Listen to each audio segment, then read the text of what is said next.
Raven by Edgar Allan Poe. Once upon a midnight dreary, while I pondered, weak and weary, over many a quaint and curious volume of forgotten lore, while I nodded, nearly napping, suddenly there came a tapping, as of someone gently rapping at my chamber door. "'Tis some visitor," I muttered, tapping at my chamber door. "Only this and nothing more." Distinctly I remember it was the bleak December, and each separate dying ember wrought its ghost upon the floor. Eagerly I wished the morrow, vainly I had sought to borrow from my books surcease of sorrow, sorrow for the lost Lenore, for the rare and radiant maiden whom the angels named Lenore, nameless here forevermore. And the silken, sad, uncertain rustling of each purple curtain thrilled me, filled me with fantastic terrors never felt before, so that now, to still the beating of my heart, I stood repeating, "'Tis some visitor entreating entrance at my chamber door, some late visitor entreating entrance at my chamber door. This it is, and nothing more." Presently, my soul grew stronger, hesitating then no longer. "Sir," said I, "or madam, truly your forgiveness I implore, but the fact is I was napping, and so gently came you rapping, and so faintly you came tapping at my chamber door, that I scarcely heard you. Here I opened wide the door. Darkness there, and nothing more.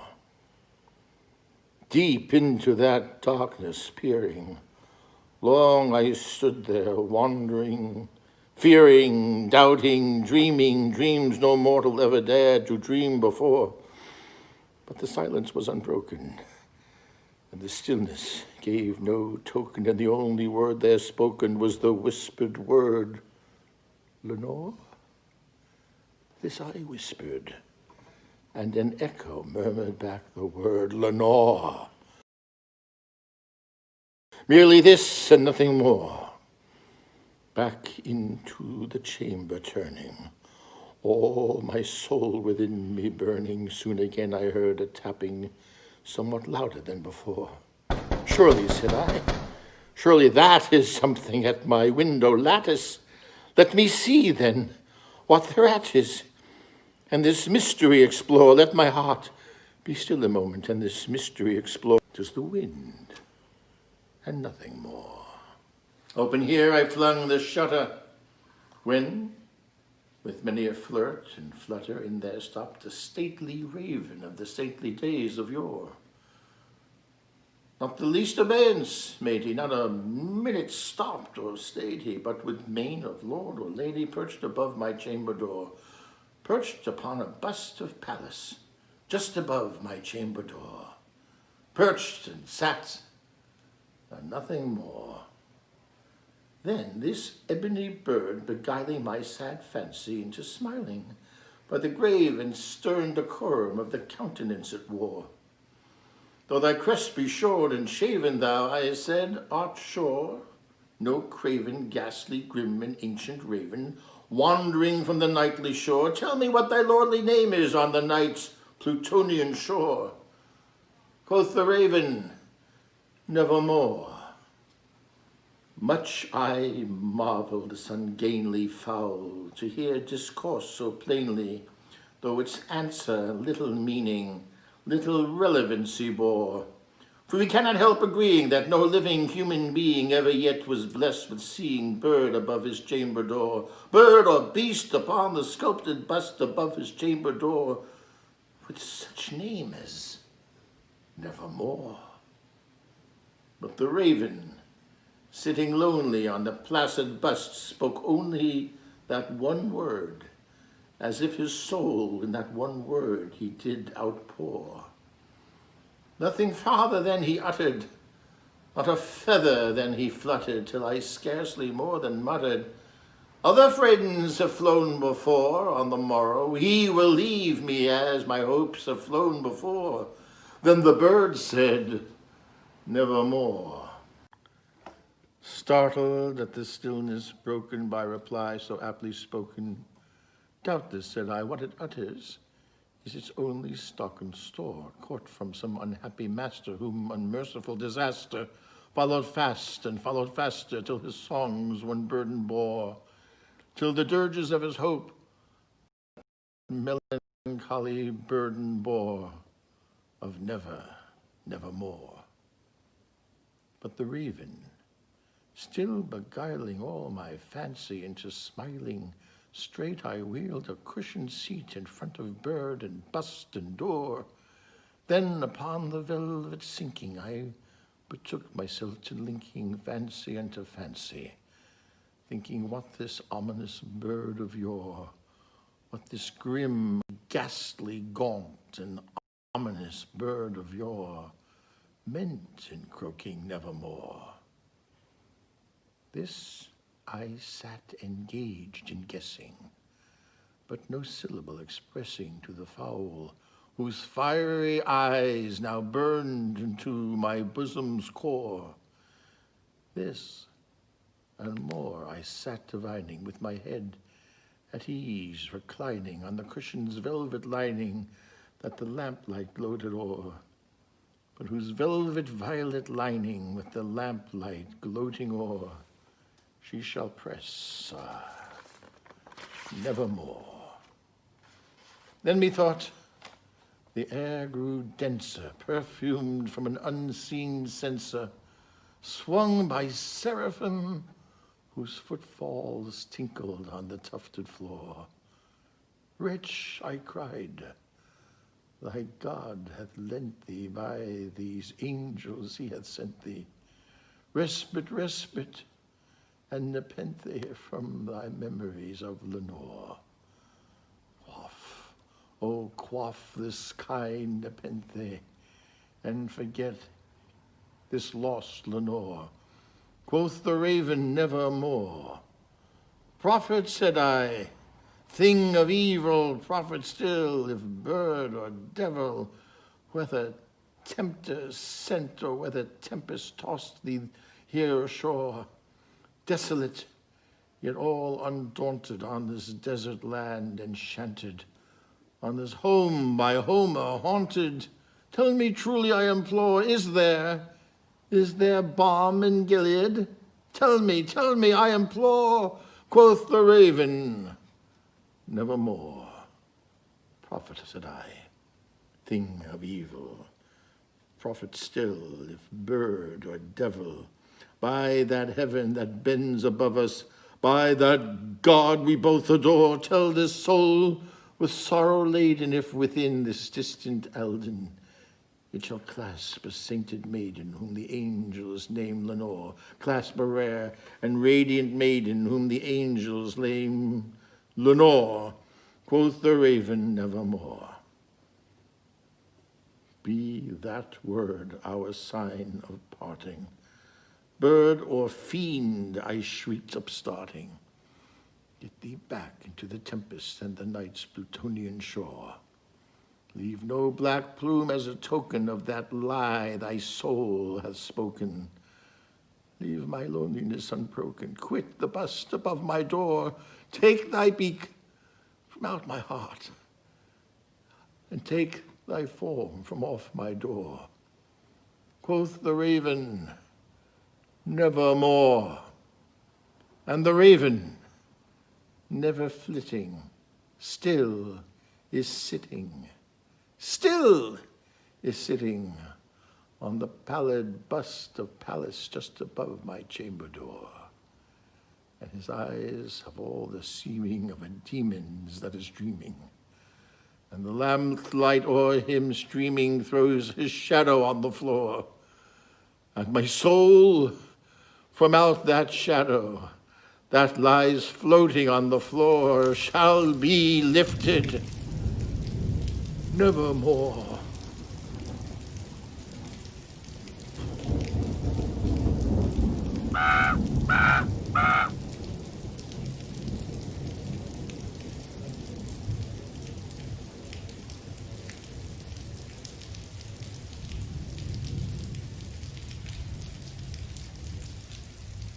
The disease had sharpened my senses, not dulled, not destroyed them. Above all was the sense of hearing acute. I heard all things in heaven and in the earth. I heard many things in hell. How then am I mad? Hearken, and observe how healthfully, how calmly I can tell you the whole story. It is impossible to say how the idea entered my brain, but once conceived, it haunted me day and night. Object, there was none. Passion, there was none. I loved the old man. He'd never wronged me. He'd never given me insult. For his gold I had no desire. I think it was his eye. Yes, it was. He had the eye of a vulture, a pale blue eye with a film over it. Whenever it fell upon me, my blood ran cold.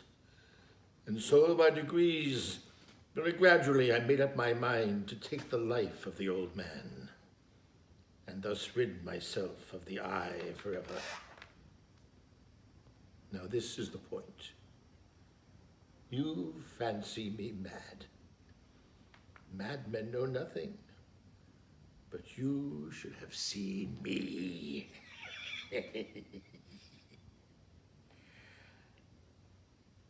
Should have seen how wisely I proceeded, with what caution, with what foresight, with what dissimulation I went to work. I was never kinder to the old man than during the whole week before I killed him. And every night about midnight, I turned the latch of his door and opened it, oh, so gently. And then, when I had made an opening sufficient for my head, I put in a dark lantern, all closed so that no light shut out. And then I thrust in my head. Oh, you would have laughed to see how cunningly I thrust it in. I moved it slowly, very, very slowly, so that I might not disturb the old man's sleep. It took me an hour to place my whole head within the opening, so far that I could see him as he lay upon his bed. Ha! Would a madman have been so wise as this? And then, when my head was well in the room, I undid the lantern cautiously, oh, so cautiously. Cautiously, for the hinges creaked. And I undid it, just as a single thin ray fell upon the vulture eye. And this I did for 7 long nights, every night, just at midnight. But I found the eye always closed, and so it was impossible to do the work. For it was not the old man who vexed me, but his evil eye. And every morning, when the day broke, I went boldly into the chamber and spoke courageously to him, calling him by name in a very hearty tone and inquiring how he had passed the night. So you see, he would have been a very profound old man indeed to suspect that every night, just at 12, I looked in upon him while he slept. Upon the 8th night, I was more than usually cautious in opening the door. A watch's minute hand moves more quickly than did mine. Never before that night had I felt the extent of my own powers, of my sagacity. I could scarcely contain my feelings of triumph. To think that I was opening the door little by little, and he not even to dream in my recent deeds or thoughts. I fairly chuckled at the idea. Perhaps he heard me, for he moved on the bed suddenly, as if startled. Now you may think that I drew back, but no. His room was as black as pitch with the thick darkness, for the shutters were close fastened. through fear of robbers, and so I knew he could not see the opening of the door. And I kept pushing it on steadily, steadily.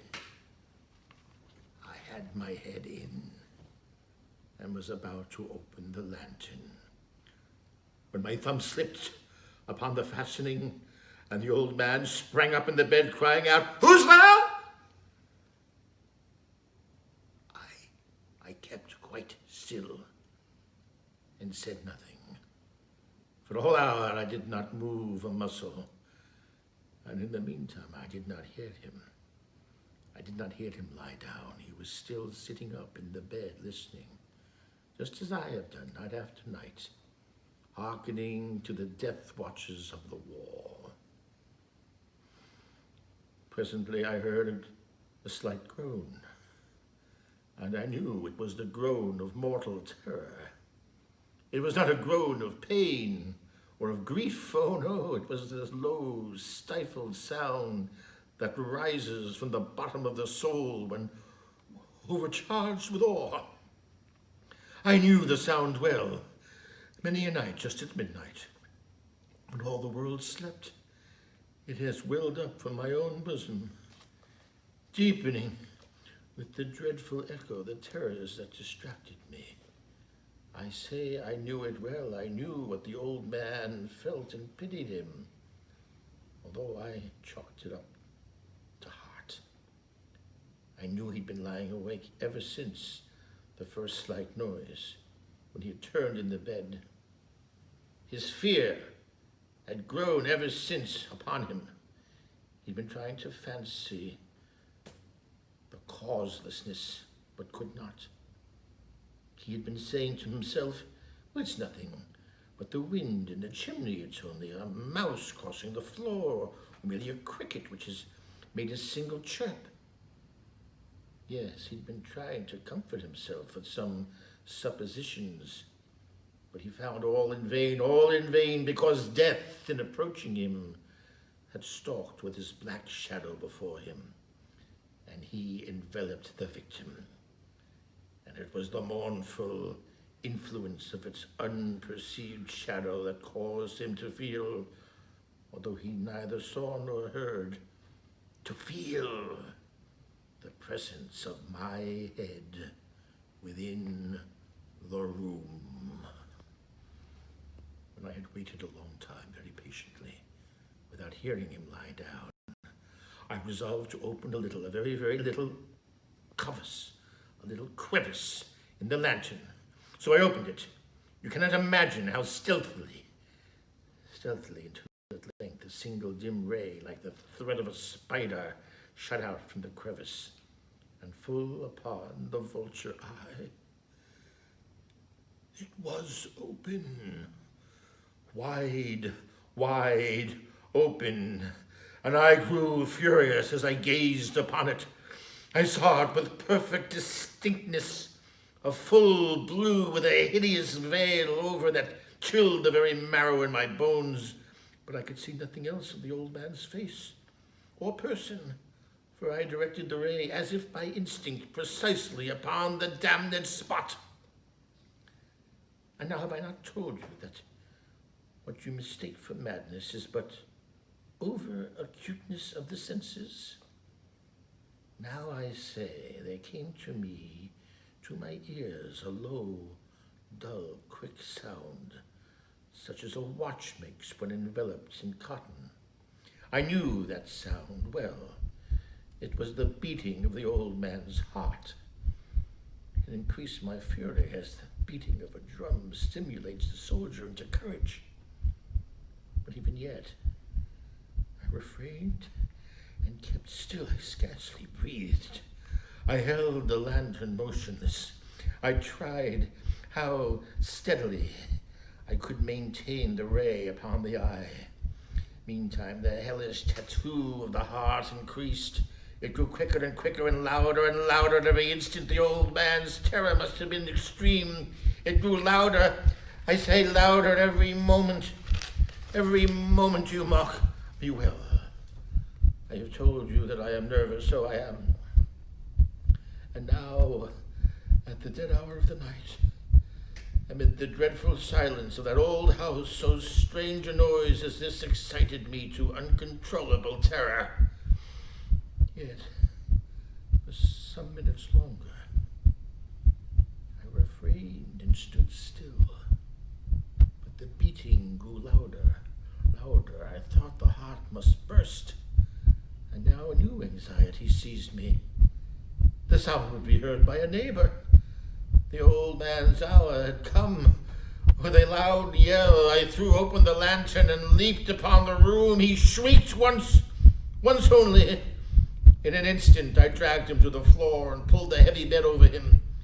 I then smiled gaily to find the deed so far done. But for many minutes, the heart beat on with a muffled sound. This, however, did not vex me. It would not be heard through the wall. At length it ceased. The old man was dead. I removed the bed and examined the corpse. Yes, he was stone dead. I placed my hand upon the heart and held it there many minutes. There was no pulsation. He was stone dead. His eye would trouble me no more. If still you think me mad, you will think so no longer when I describe the wise precautions I took for the concealment of the body. The night waned, and I worked hastily but in silence. First of all, I dismembered the corpse. I cut off the head and the arms and the legs. I then took up 3 planks from the flooring of the chamber and deposited all between the scantling. I then replaced the boards so cleverly, so cunningly, that no human eye, not even his, could have detected anything wrong. There was nothing to wash out, no stain of any kind, no blood spot whatever. I've been too wary for that. A tub had caught all. When I made an end of these labors, it was 4 o'clock, still dark as midnight. As the bell sounded the hour, there came a knocking at the street door. I went down to open it with a light heart. For what had I now to fear? There entered 3 men who introduced themselves with perfect suavity as officers of the police. A shriek had been heard by a neighbor during the night. Suspicion of foul play had been roused. Information had been lodged at the police office, and they, the officers, had been deputed to search the premises. I smiled. What had I to fear? I bade the gentlemen welcome.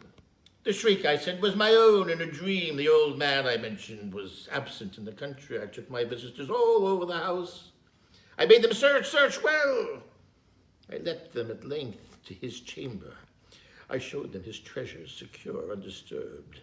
In the enthusiasm of my confidence, I brought chairs into the room and desired them here to rest from their fatigues, while I myself, in the wild audacity of the perfect triumph, placed my own seat upon the very spot beneath which reposed the corpse of the victim.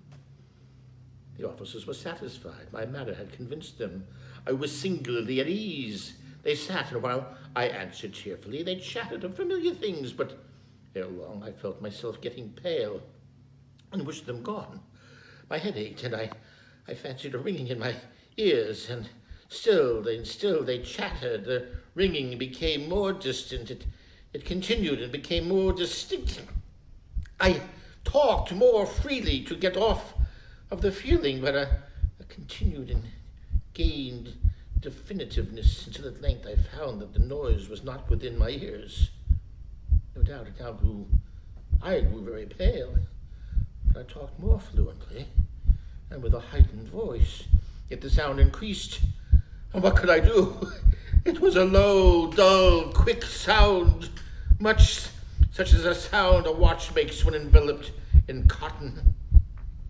I gasped for breath, and yet the officers heard it not. I talked more quickly, more vehemently, but the noise steadily increased. I rose and argued about trifles in a high key and with violent gesticulations, but the noise steadily increased. Why were they not gone? I paced the floor to and fro with heavy steps, as if excited to fury by the observation of the men, but the noise steadily increased. Oh, God, what can I do? I foamed, I raved, I swore. I swung the door upon which I had been sitting and greeted it upon the boards, but the noise arose over all and continually increased. It grew louder and louder, and still the men chattered pleasantly and smiled. Was it possible they heard not? Almighty God, no, they heard. They suspected, they knew. They were making a mockery of my horror. This I thought, and this I think, that the thing was better, anything was better than this agony. Anything was more tolerable than this derision. I could bear those hypocritical smiles no longer. I felt that I must scream or die, and now, again, hark, louder, villains!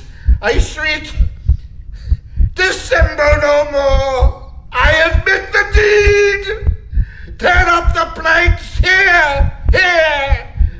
It is the beating of his hideous heart! Ah!